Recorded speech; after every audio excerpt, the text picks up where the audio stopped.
विवेचना में आज अंग्रेजों की नाक में दम करने वाले टीपू के पिता हैदर अली की कहानी।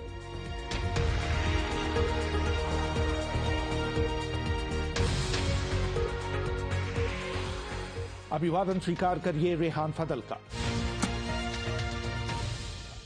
1757 में प्लासी की लड़ाई जीतने के एक दशक के अंदर ईस्ट इंडिया कंपनी के निदेशकों को अंदाजा हो गया था कि भारतीय राजाओं की सैन्य क्षमता तेजी से बढ़ रही है और उनके लिए प्लासी जैसी जीत को दोहराना मुश्किल हो सकता है। भारतीय रजवाड़ों को सैन्य तकनीक में यूरोपीय निपुणता की बराबरी करने में सिर्फ एक दशक लगा था। 1760 के दशक के मध्य तक ये साफ होने लगा था कि उनके और अंग्रेजों की सैन्य क्षमता के बीच की दूरी करीब करीब पाटी जा चुकी है। अंग्रेजों को सबसे पहले चुनौती मिली थी दक्षिण में हैदर अली से।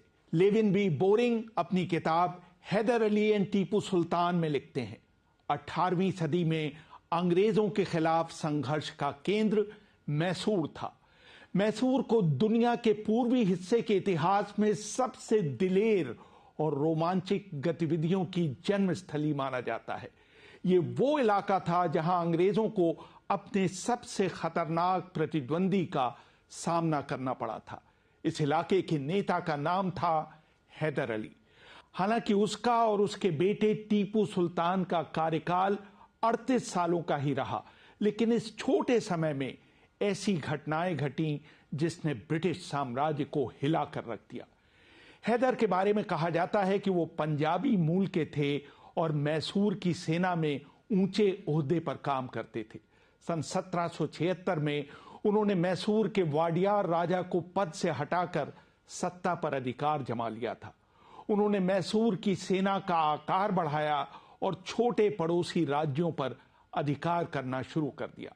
इरफान हबीब अपनी किताब resistance and modernisation under Haidar Ali and Tipu Sultan में लिखते हैं, हैदर ने अपने सैनिकों को प्रशिक्षित करने के लिए फ्रेंच कमांडरों को बुलवाया।